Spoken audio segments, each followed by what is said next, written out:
Maybe it's time we talked about assisted living, Walter. You're getting confused more and more. Derek raised his wine glass, smiling around the Thanksgiving table. Just last week, you left the stove on. Again. I sat there, at the head of my own dining table, looking at the faces of my daughter, Sarah, Derek, and their kids.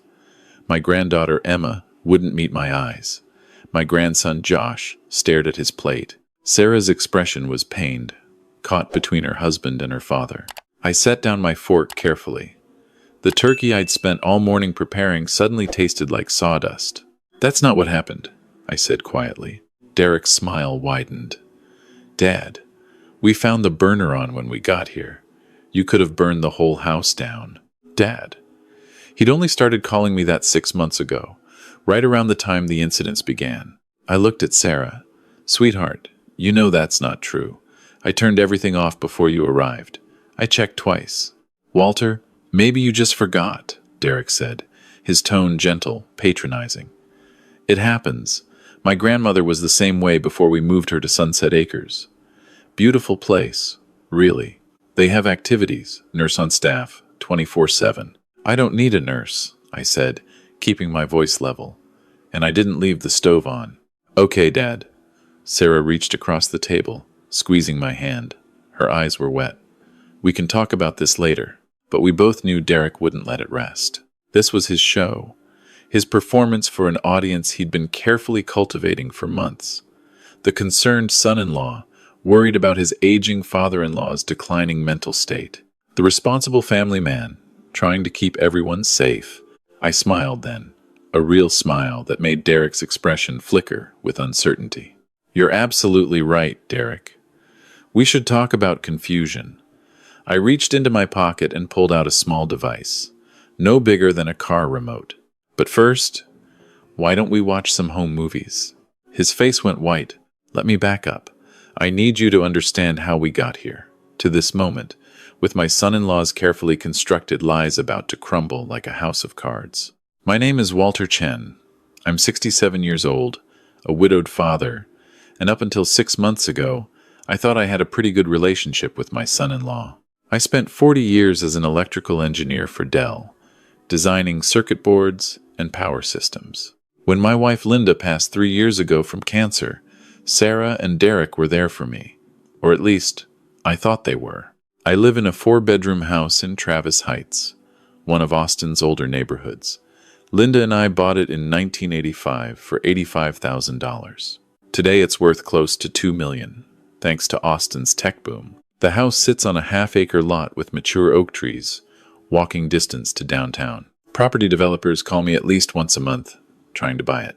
I always say no. This house holds 40 years of memories. Sarah's childhood bedroom still has the growth chart we marked on the doorframe. Linda's garden still blooms every spring with the roses she planted. Our initials are carved in the deck railing out back. But to Derek, I realized later, it was never a home. It was an asset, a 7-figure asset, tied up in a stubborn old man who refused to downsize. The first incident happened in April. I came home from my Wednesday chess club to find my kitchen flooded. Water everywhere, the sink overflowing, soaking through the hardwood floors Linda and I had installed ourselves. I turned off the water, confused. I knew I hadn't left it running.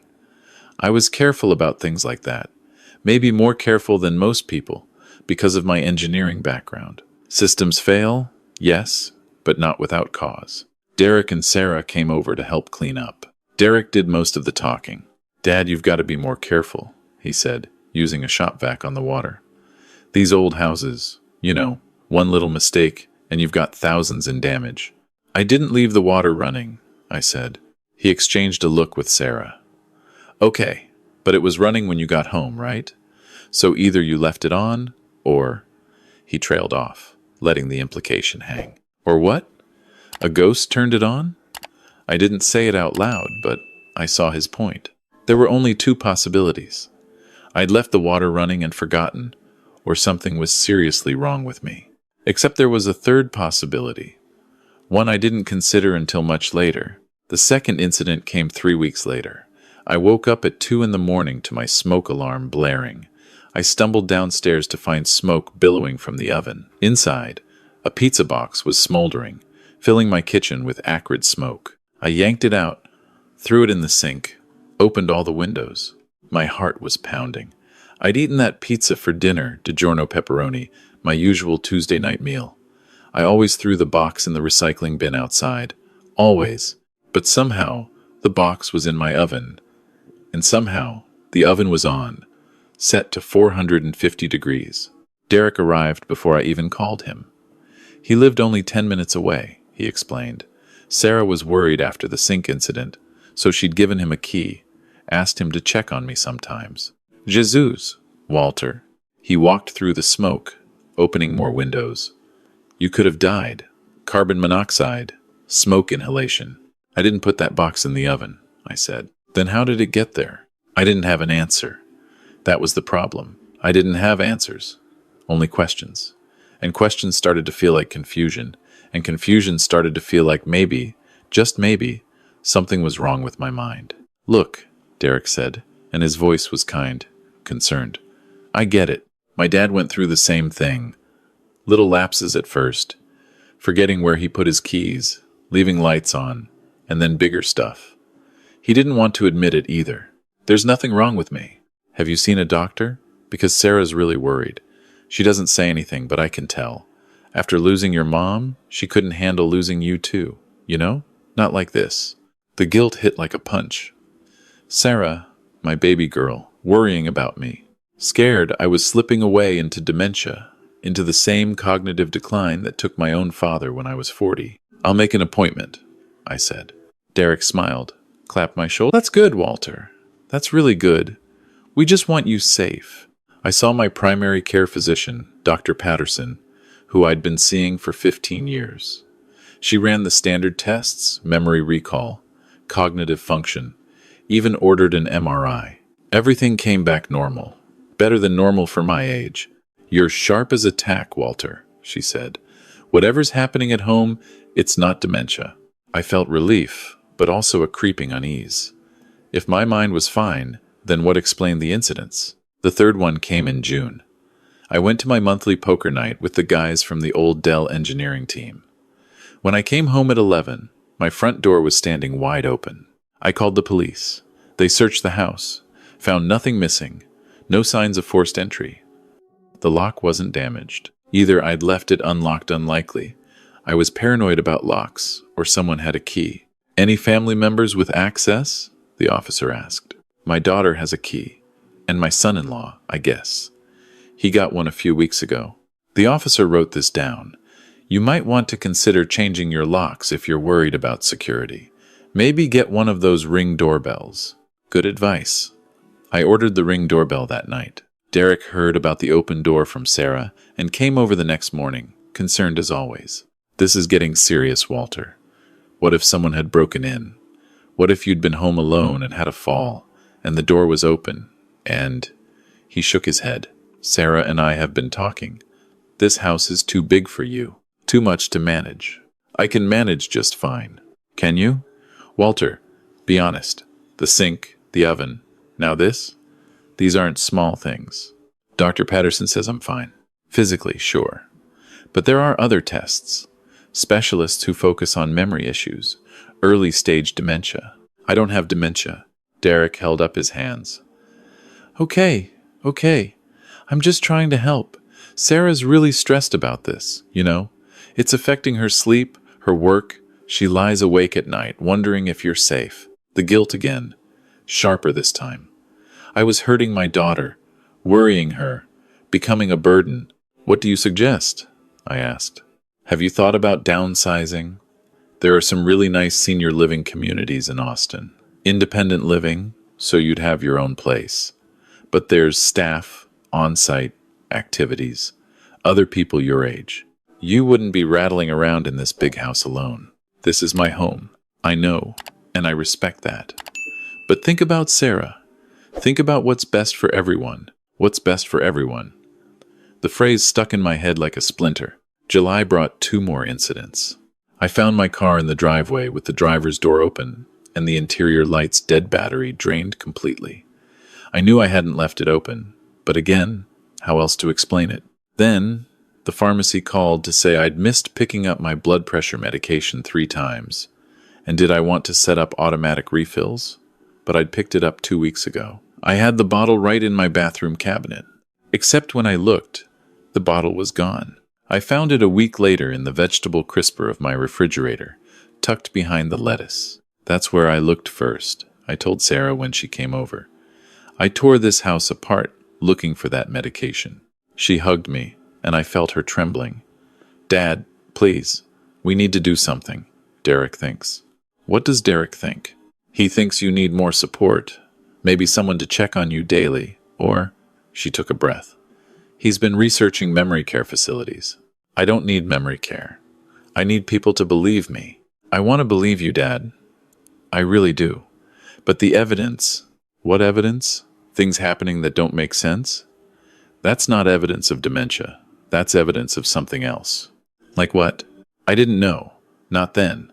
But that night, sitting alone in my house, I started thinking like an engineer again. When you have a system failure, you don't assume the whole system is broken. You troubleshoot. You look for patterns. You test hypotheses. I got a notebook and wrote down every incident with dates and details. The sink. I'd been at chess club, got home at 9:30 p.m. The oven. I'd eaten pizza, went to bed at 10, woke up at 2 a.m. The open door. I'd been at poker until 11. The car. I'd been at my Thursday morning breakfast with my brother Tom. A pattern emerged. Every incident happened when I was out of the house at a predictable time. I had routines, chess on Wednesdays, poker first Friday of the month, breakfast with Tom every Thursday. Anyone paying attention would know when I'd be gone. Anyone with a key could access my house during those times. The thought felt paranoid, crazy even. Why would Derek sabotage me?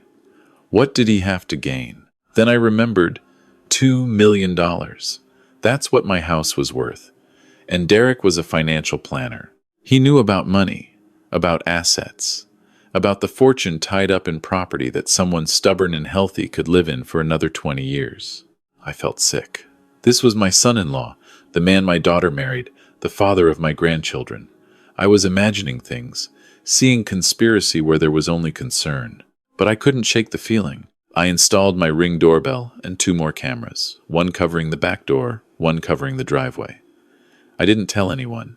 I also ordered a small motion-activated camera and hid it in my kitchen, disguised as a smoke detector. If I was wrong, I'd feel foolish, but relieved. If I was right, 2 weeks later, I went to my Thursday breakfast with Tom. I came home at 10:30 a.m. to find everything normal, but when I checked the Ring app on my phone, I saw Derek's BMW had pulled into my driveway at 9:15 a.m. He'd stayed inside for 20 minutes. My hands shook as I checked the kitchen camera footage. There he was, clear as day, walking through my house like he owned it. He went to my medicine cabinet, took out my blood pressure pills, and put them in the refrigerator. Then he went to my office and moved papers around on my desk, shuffling them into disorder. I watched the footage 3 times, feeling my world tilt. This was real. This was deliberate. My son-in-law was gaslighting me, staging evidence of cognitive decline, trying to make me and my daughter believe I was losing my mind. But why? Just the house? I kept watching, kept gathering evidence. Every time I left for a scheduled activity, Derek would arrive within an hour. He'd move things, create small chaos, leave traces of confusion. Once, he turned on my garden hose and left it running, flooding my backyard. Another time, he took mail from my mailbox and hid it in my bedroom closet. He was building a case, a narrative of a deteriorating old man who couldn't be trusted to live alone. I started digging into Derek's finances. It wasn't hard. I still had connections from Dell, including a friend whose daughter worked in banking. What I found made my stomach turn. Derek was drowning in debt. His financial planning business was failing. He'd made bad investments, borrowed heavily, and was now 3 months behind on his mortgage. Sarah didn't know. He'd hidden it from her, keeping up appearances while the walls closed in. He needed money fast. And the fastest way to get it was to get me into a care facility, convince Sarah to let him sell my house, to pay for my care and pocket the difference. It was fraud. It was elder abuse. It was coldly calculated, and it had been working.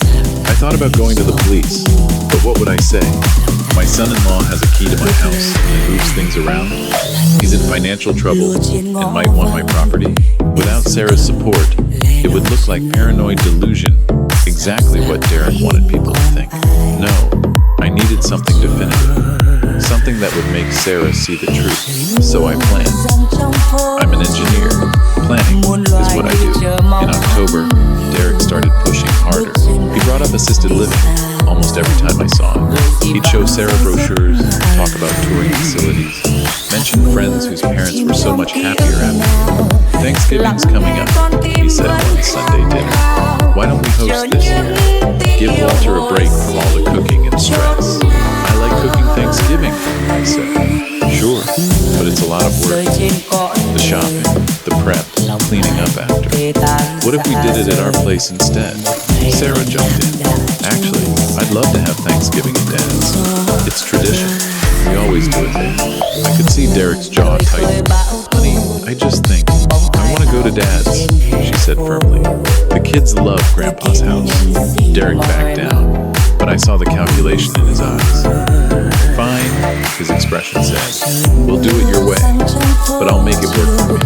I knew what he was planning. Thanksgiving at my house, surrounded by family, would be his showcase.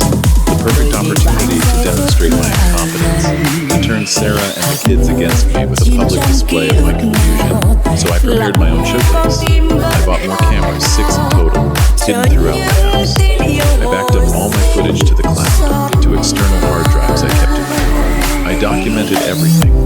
Derek's visits, the timestamps, what he moved or sabotaged each time. I also met with a lawyer, an old friend from my engineering days, who'd gone to law school later in life. I showed him everything. Walter, this is clear-cut elder abuse, he said. Financial exploitation, emotional abuse, possibly fraud if he's planning to sell your house under false pretenses. What do I do? You could file a restraining order, press charges. But he looked at the evidence. If you want your daughter to believe you, you need her to see it herself, not just hear it from you or from police. She needs to see who he really is. That's what I thought. Be careful. Men like Derek, when they're cornered, they can be dangerous. I promised I would be.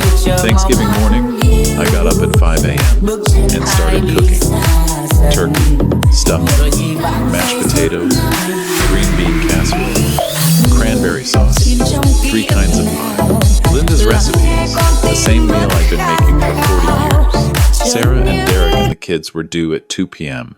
I had everything ready by 1, the house spotless, the table set with Linda's good china. At 1:30, Derek arrived alone. Thought I'd come early, see if you needed help, he said, letting himself in with his key. I was in the kitchen, basting the turkey. Everything's under control. Smells great. He walked around, inspecting. Looking for flaws, I realized. Things he could point out later. He went to the stove, touched a burner. You've got this one on high. No pot on it. No, I don't.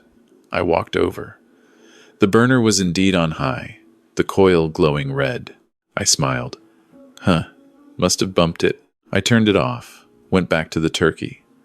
Derek looked disappointed. Where's Sarah and the kids? I asked. They're coming. Sarah wanted to stop by the store, grab some wine, meaning he'd arranged to arrive first, alone, to set the stage. He went to the bathroom. I heard the medicine cabinet open, close. When he came back, he was holding my blood pressure medication. Walter, why are these in the bathroom trash can? They're not. They're in the cabinet. No, look. He showed me the bottle pulled from the small trash basket under my sink. This is dangerous. You need this medication. I didn't throw those away. Then how did they get in the trash? I met his eyes. You tell me, Derek. Something flickered across his face. Uncertainty, maybe fear, but he recovered quickly. I'm worried about you, Walter. Really worried. Maybe we should talk to Sarah about getting you some in-home care. At least. Someone to manage your medications, Help keep track of things. I don't need help. I think you do. I think today is going to prove that. The mask slipped. Just for a second, I saw the contempt underneath, the cold calculation. He thought I was beaten, confused, ready to be packaged off to a facility while he liquidated my assets. The doorbell rang. Sarah and the kids. Dinner was perfect. The turkey was moist. The sides were hot. Everything timed to come together exactly at 2:30. Emma and Josh raved about the food. Sarah kept smiling at me, proud. Derek was quiet, watching, waiting. After we ate, while Sarah and I were clearing plates, Derek stood up with his wine glass. "Before we have pie, I want to propose a toast," he said, "to Walter for hosting us and cooking this amazing meal. Even though," he paused, crafted his expression into concern, "even though we've all been a little worried about him lately." Sarah's smile faded. "Derek, not now. No, honey, I think it needs to be said. Walter, we love you, you know that. But these last few months have been scary. The incidents, the forgetfulness. Just today, I came early and found the stove burner on with nothing on it. Your medication in the trash. I'm worried that..." "That what?" I asked quietly. "That you're not safe living alone anymore. That it's time we looked at other options." Emma and Josh had gone silent, staring at their plates. Sarah's eyes were wet. "Maybe it's time we talked about assisted living, Walter," Derek continued. "You're getting confused more and more. Just last week, you left the stove on. Again." There it was. The opening line, we'd come full circle. I set down my fork carefully. "That's not what happened." Derek's smile widened. "Dad, we found the burner on when we got here. You could have burned the whole house down." And I said what I'd been planning to say. "You're absolutely right, Derek. We should talk about confusion. But first, why don't we watch some home movies?" I pulled out the remote for the TV in the dining room and turned it on. The screen came to life with camera footage, date-stamped, high definition, showing Derek letting himself into my house at 9:15 a.m., that Thursday morning in July. "What is this?" Sarah asked. "Watch," I said. We watched Derek take my medication from the cabinet and put it in the refrigerator. We watched him shuffle papers on my desk. We watched him, in another clip, put a pizza box in my oven and turn it on. We watched him leave my front door standing open, turn on the sink, leave my car door ajar. Every incident, every accident, every piece of evidence of my declining mental state, documented, time-stamped, undeniable. Sarah's face went from confusion to horror to rage. "Derek, what the fuck?" "Honey, I can explain." "Explain what?" "Explain why you've been sabotaging my father? Explain why you've been making us think he has dementia?" Derek stood up, his face red. "You don't understand. I did this for us, for our family. You did this because you're broke," I said calmly. I pulled out the financial records. "Your business is failing. You're 3 months behind on the mortgage. You owe $200,000 to creditors. You needed my house. That's not... You were going to have me declared incompetent, convince Sarah to put me in a home, sell this house, and use the money to pay your debts. Elder financial abuse, fraud, possibly theft. That's 15 to 20 years in prison in Texas." The color drained from his face. Sarah was standing now, her chair knocked backward. "Get out." "Sarah, please, get out." She was screaming, crying, shaking. "Get out of my father's house. Get out of my life." "Mommy?" Emma's voice was small, scared. Derek looked around the table at Sarah's fury, at the kids' frightened faces, at me watching him with 40 years of engineering calm. "You can't prove anything," he said. But his voice was weak. "I have 6 months of footage," I said. "I have financial records showing your motive. I have a lawyer who's already prepared the paperwork for a restraining order and a police report. I was going to file it Monday, but I wanted Sarah to see the truth first. I wanted my daughter to know I wasn't crazy." Sarah was sobbing. Emma got up and hugged her. Josh looked at his father like he was a stranger. "I think you should leave, Derek," I said quietly. "Before I call the police, Sarah can decide what happens next. But you're done here." He left, grabbed his coat, walked out without another word. We heard his BMW start, tires squealing as he pulled away. Sarah collapsed into her chair, her whole body shaking. "Dad, I'm so sorry. I'm so sorry. I should have believed you. I should have." "Hey," I knelt beside her, took her hands. "You didn't know. He was good at this. He made it believable. I thought you were sick. I thought I was losing you like we lost Mom." "I know, sweetheart. That's what he wanted. But I'm here. I'm fine. My mind is sharp, and I'm not going anywhere." Emma and Josh came over, wrapped their arms around both of us. We sat there in the wreckage of Thanksgiving dinner, holding each other, crying and grateful, and together. The next week was a blur. Sarah filed for divorce. I filed a police report and a restraining order. Derek was arrested for elder abuse and attempted fraud. The DA said it was one of the clearest cases she'd seen. We had everything documented, time-stamped, undeniable. Derek's lawyer tried to make a deal, but Sarah refused. She wanted him prosecuted fully. She testified about the emotional manipulation, the lies, the way he'd isolated her from me. The kids testified too, when they were ready. They talked about overhearing their dad on the phone, talking about the old man's house and the payday. The trial was quick. The jury convicted him on all counts. He got 7 years. Sarah and the kids moved into my house. "Not permanently," she said, "just until she got back on her feet. But I hoped they'd stay." The house felt alive again, with their noise and mess and laughter. I sold Derek and Sarah's old house to pay off his debts. Sarah wanted nothing from it, wanted no connection to that life. We put the money in a trust for Emma and Josh's college funds. I kept the cameras up, though. Old habits die hard. And after what happened, I figured a little paranoia was healthy. I'm 67 years old. I'm a widower, a father, a grandfather. I spent 40 years building circuit boards and power systems, understanding how things connect and why they fail. I thought I'd retire quietly, fade into old age, maybe become a burden to my children. Instead, I learned that age isn't weakness, experience isn't obsolete, and sometimes the old ways, patience, documentation, careful planning, beat youth and greed every single time. Derek thought he was dealing with a confused old man. He underestimated me, underestimated 40 years of engineering training that taught me to see patterns, to troubleshoot problems, to never trust a system failure without investigating the root cause. He learned his lesson, just not the one he was trying to teach me. And every Thanksgiving now, when Sarah and the kids and I sit down to dinner in this house, my house, Linda's house, full of memories and love and laughter, I think about how close I came to losing it all. Not to age or confusion or declining faculties, but to someone who saw an opportunity in an old man's trust. I also think about all the other elderly people out there, facing the same thing, being gaslit by family members, told they're confused when they're not, having their reality questioned until they question it themselves.